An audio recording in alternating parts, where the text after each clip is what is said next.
반갑습니다.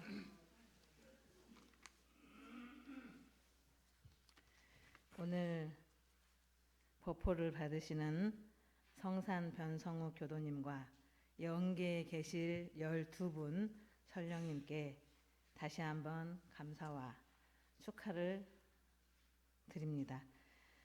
세월이 흐르면 나무들은 뭐가 생기죠? 나이테가 생기죠. 그래서 세월을 오래 산 나무들은 나이테가 많이 생기면서 이렇게 은행나무 침대를 만들 정도로 그렇게 굵은 쓸모 있는 나무가 됩니다. 대나무 또한 세월이 흐르면 마디가 생겨요. 한 마디가 생기고 쭉 올라가고 또 한 마디가 생기고 쭉 올라가서 하늘 높은 줄 모르고 쭉 솟아올라요. 우리 사람들은 세월이 흐르면 뭐가 생깁니까? 주름살만 생겨요. 네, 성사님 옆에서 주름살 그러네요. 주름살만 생겨요.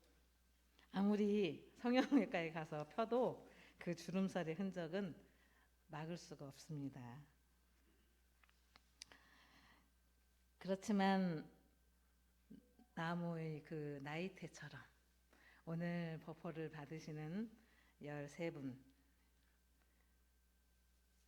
12분 조년과 한 분, 우리 성사님은 세월이 흐를수록 넓은 마음을 가져요.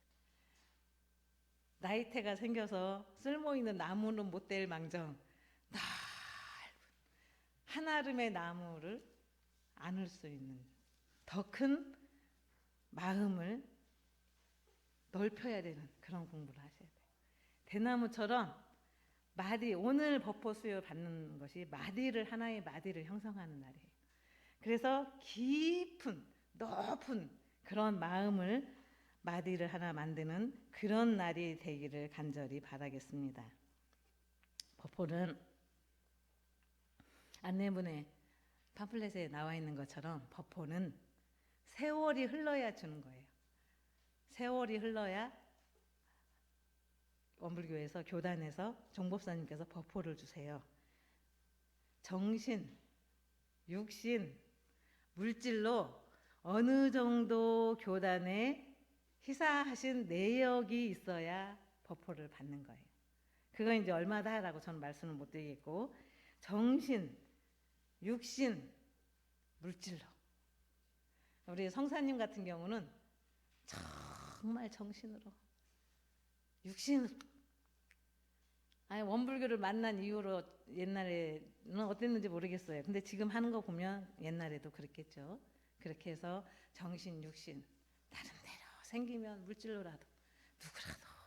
우리 이번에 관촌원강 어린이집 졸업식에 아이들 선물도 주는 거예요. 저 깜짝 놀랐어요. 네, 그렇게 정신, 육신, 물질로 이 교단에 뭔가를 헌신헌공하였기 때문에 법포가 나오는 거예요. 그리고 오래 돼야 주신다 그랬죠. 20년 이상이 되어야 원불교를 입교해서 20년이 아니에요. 원불교를 교당을 열심히 20년 이상 다녀야 법포가 나오는 거예요. 교무님, 나는 입교한 지 67년, 어저께 방수리에 사셨던 관촌 원강 수양원에 입소해서 사셨던 이현중 어르신이 열반을 하셨어요. 저희도 문상을 다녀왔는데 그분은 입교한 지 67년이 됐어요. 그랬다고 법포가 안, 제가 막 열어봤어요. 이분은 왜 법포를 안 타셨을까? 이렇게 역사가 오래된 교도님이신데 원기 42년에 입교를 하셨으면 1957년에 입교를 한 거거든요. 저 태어나기 전에도 입교하신 거예요. 제가 깜짝 놀랐어요. 그런데 법포가 안 나와. 정신, 육신, 물질로 뭔가를 안 하셨나. 그리고 원불교만 다니셨지 법회를 또 그다지 많이 안 나오셨는지는 모르겠어요. 방수리 어르신들한테 여쭤봐야 되는데 제가 못 여쭤봤어요. 그리고 교당을 그렇게 열심히 다닌다고, 법회를 그렇게 열심히 출석한다는 것은 말을 할 때나 태도에서 원불교 교법이 묻어나는 거예요. 말을 하면서 내가 원불교에서 교전에 있는 용어를 얼만큼 많이 하는지 그걸 보면 아, 저분은 법회를 열심히 다니신 분이구나. 저분은 가방만 들고 왔다 갔다 하신 분이구나. 저분은 친구 만나러 교당 다니시는 분이구나를 알 수 있어요. 여러분들은 아무 생각 없이 말씀하시죠? 가만히 들어보면 이럴 때 무시성 공부를 해야 되는 거야. 이때가 경계야. 마음 공부를 해야 돼. 이렇게 자연스럽게 말이 나오는 그런 분들이 원불교를, 교당을, 법당을 열심히 다니신 분들이 50년을 다녀도 뭐 자선, 뭐 마음 공부 이런 말을 한마디도 안 해. 그런 분들은 아마 친구 만나러 교당을 오지 않았나 싶습니다. 저희가 신앙 수행담 하죠. 그럴 때 보면 자기 신앙 수행 원불교를 만나서 내가 어떻게 변했고 무슨 일이 있었고 어떤 경계를 만나서 어떻게 극복했고 이런 말을 하는데 원불교 냄새가 하나도 안 나는 사람이 있어요. 저 사람은 사회에서 그냥 개모임에서 말하는가? 이런 그걸 보면 아, 저분이 공부심을 가지고 법당을 20년 이상 다니셨구나. 그걸 알 수가 있습니다. 저절로 나오게 되는 거예요. 저절로. 그리고 만 60세가 되면 종법사님께서 만 60세가 되면 법포 수혈을 줄 거나 말 거나 교구에서 회의를 해요. 이 사람은 만 60세가 넘었고 20년이 지났고 정신 육신 물질로 열어보니까 웬만큼 헌신 헌공했고 줘야 되나 말아야 되나 회의를 하시고 거기에 회의 결정이 되면 종법사님께 법포를 주세요 신청을 합니다. 그럼 법포가 나오는 거예요. 성사님은 연세가 몇 살이세요? 만 60세가 됐어요? 안 된 것 같죠?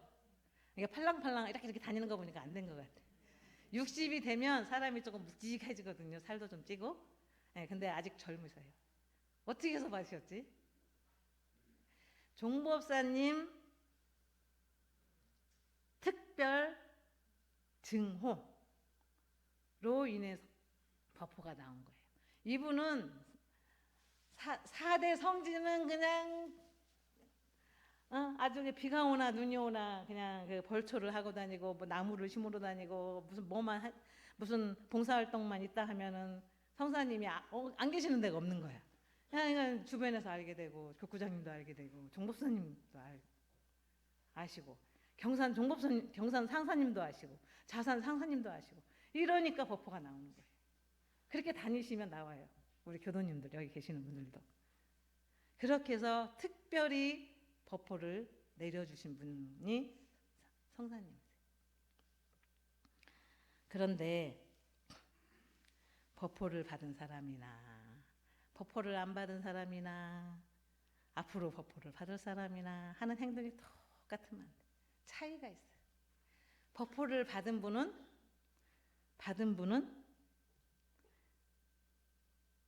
이름표를 달고 다녀요. 이름표. 법명을 받았나 법명을 안 받았나 원불교를 다니는지 어쩌는지 표시가 별로 안 나요. 법명만 받으면 저분이 조금 점잖아지셨네 이 정도. 좀 말수가 적어지셨네 뭔가 실천 먼저 하려고 하시네 이 정도. 법명을 받으신 분과 안 받으신 분도 차이나. 근데 법포를 일단 받게 되면 이름표를 받게 되는 거예요. 이름표. 내 법명 앞에 뭔가 여자는 타원, 남자는 무슨 산 이렇게 법포를 받게 되는데 이거는 이름표다. 어떤 이름표냐? 나의 행동, 나의 습관에 대한 이름표예요.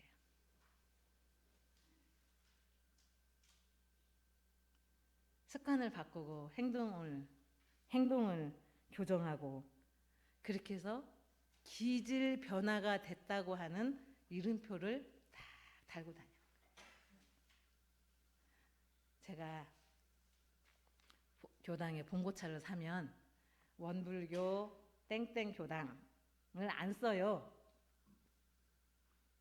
새겨요 교무님. 그러면 여러분도 불법 활용을 너무 많이 해가지고 이 봉고차로 교화를 해야 되는데 신호등도 휙 어기고 우회전 좌회전 해야 되는데 안 해야 되는데도 확 해버리고 이러니 아예 봉고차를 갖고 다니면서 홍보를 그렇게 하면 교화가 되겠냐. 그래서 제가 안 새겨. 여러분들이 운전대를 잡은 분이 그야말로 정법, 원불교 불법을 활용할 정도가 되면 이름을 새기겠다. 제가 그러거든요. 그 정도로 내가 하는 행동과 습관이 기질 변화가 됐다. 이런 정도가 돼야 이름표를 법호라고 하는 이름표를 달고 다닐 수 있는 거예요. 네, 여기 계시면 제가 보니까 우리 관성교단 교도님들 중에 법호를 받으신 분들이 많이 계시더라고요. 요양원에 가신 분들, 수양원에 가신 분들 이런 분들까지 다 하면 상당히 많아요. 그런데 이제 법당에서 의자에 앉으셔서 법회를 보실 수 있는 분들만 제가 여기 실어놨어요. 이분들은 그냥 이렇게 다니면 아무 개가 다니는 게 아니에요. 원불교 이름표를 가지고 다니는 거예요. 원불교 이름표를 붙이고 다니는 거라 교무님 이 법호를 반납해야 될 것 같아요. 그래서 왜요? 그랬더니 너무 제가 행동에 구속을 느껴요. 그런 거예요. 말도 함부로 못하겠고 행동도 함부로 못하겠고 이 법호라는 게 그런 거예요. 이게 내가 막 함부로 하면은 원불교 20년 넘게 다닌 사람이 저렇게 행동을 하네, 저렇게 말을 하네, 마음을 저렇게 쓰네, 이런 말을 듣기가 더 구속된다고. 이거 어떻게 해야 돼요? 방법이 있어요. 어떻게 해요? 종법사님께 반납하세요. 나한테 가져오려고 하지 말고 종법사님 뵙고 반납하세요. 정식으로. 반납하는 사람 하나도 안 계시더라고요. 제가 그렇게 말씀드렸더니 안 계시고 그럼 힘들더라도 공부를 해봐야 되겠네요. 이제 그러고 가셨어요.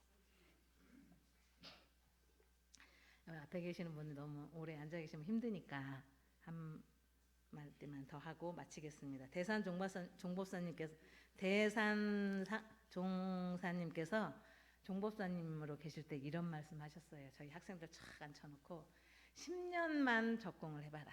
10년만 대종사님께서 말씀하신 상시일기 잘 쓰고 아침에 자선하고 저녁에 연복 정기일기 잘 쓰고 그렇게 10년만 공을 들여봐라. 그러면 누가 아냐? 자기가 나를 알아. 자기가 어떻게 변했는지를 자기가 안돼. 그리고 20년간 그렇게 공부를 하다 보면 누가 아냐? 나와 같이 살고 있는 가족이 안다. 가족이. 그 지역 주민들이 알아. 저 사람 공부하는 사람이네. 저 사람 뭔가 달라졌어. 그리고 친구들이 알아요. 맨날 만나서 부어라 마셔라 하는 친구들이 알아. 그리고 이웃들이 알아요. 20년 그렇게 대종사님 말씀하신 교법대로 공부를 20년간 쉼 없이 하면 그렇게 한다. 그래서 법호가 나오는 거예요. 주변이 알고 이웃이 알고 가족이 알고 친구들이 알기 때문에 인정을 그 사람들이 하니까 법호가 나오는 거예요. 그래가지고 법호를 받고 더 10년, 지금은 한 12년 정도. 정법, 예법, 정항. 근데 예비 정항. 그래서 예법 9년, 예비 정항 3년, 12년. 12년이라고 하는 세월이 흐르면 그때 법사님이 되시는 거예요. 여기 앞에 계시는 법사님이 되셔서 부모님과 어머니, 아버지가 자동적으로 법호를 받게 되시는 거지요. 네, 제가 우리 윤사님이 그러셨잖아요. 늘 효를 다하지 못한 불초하다고 생각하고 있었는데 이렇게 종법사님께서 법호를 내려주시니 그나마 어머니 아버지께 효를 다한 것 같습니다. 이렇게 봉고문을 올린 거예요. 그래서 오늘 12분 설령께서도 이제 우리 교도님들은 우리 법사님들은 궁금한 거예요. 아니 열반에 드신 분들은 어떻게 법호를 줘요? 그래서 저희는 16일부터 20일 어제까지 특별 천도제를 지내면서 12분 설령께서 이 자리에 오실 수 있도록 부르고 또 부르고 또 부르고 또 부르고 그렇게 해서 안 보이죠? 보여요? 12분 설령 조령들 보여요? 안 보이죠? 어떻게 보여? 몸이 다른데. 아, 보인대요, 우리 훈나님은. 마음으로 느끼, 마음으로 느끼. 일주일 동안 오셔라, 오셔라. 오셔서 우리 23일 날 법포를 드릴 테니까 오셔서 법잔치에 함께 동참을 해주시라. 그렇게 일주일 동안 미리 가신 분들에게는 그렇게 공을 드렸습니다. 오늘 시산 김대식 조령, 연타원 장대영각 조령, 주산 이주엽 조령, 옥타원 이순옥 조령, 화산 육종화 조령, 필타원 최필순 조령, 서산 이판성 조령, 경타원 양경영화 조령, 귀산 김기봉 조령, 도타원 양도균 조령, 권산 이청권 조령, 현산 조준식 조령. 이렇게 12분 설령께서 이렇게 오늘 또 법포를 새롭게 받으시고, 이제 열반기념제를 지내도 그 앞에 김대식이 아니라 시산 김대식 그렇게 써서 이제 유패도 이렇게 모시고 열반기념제를 지내시면 되겠습니다. 네, 저희가 다시 한번 오늘 법포를 받으시는 분들 축하드리고, 이 성사님은 앞으로 빛날 성자거든요. 빛나는 앞을 봐도 빛이 나고 뒤를 봐도 빛이 나고 지혜가 번쩍번쩍 빛이 나는 그런 성사님이 되시기를 간절히 바라고요. 우리 12년 후에는 가슴에 이름표를 달 수 있는 그런 법사님, 부처님이 되기를 간절히 바라면서, 또 12분 조령께서도 이렇게 저희 원불교와 인연을 맺으셨고, 우리 윤사님 본고문 말 따라 성불제중하는 우리 원불교 회상을 떠나지 않고 늘 서원을 세우시고 함께 하시기를, 저희와 함께 하시기를 간절히 바란다는 말씀으로 제 말 마치겠습니다. 감사합니다.